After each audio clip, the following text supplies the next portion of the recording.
Good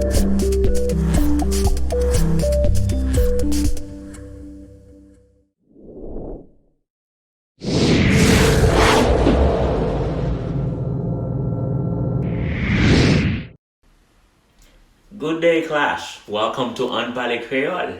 This is Creole 101, an introduction to Haitian Creole.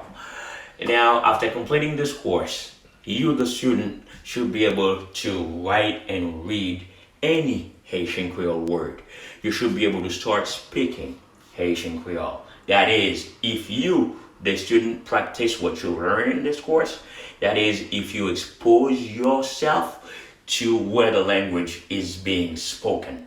Practice makes perfect. Really, the better way to speak any language, not just Haitian Creole, the better way to speak any language is by exposing yourself to it. It's to live it.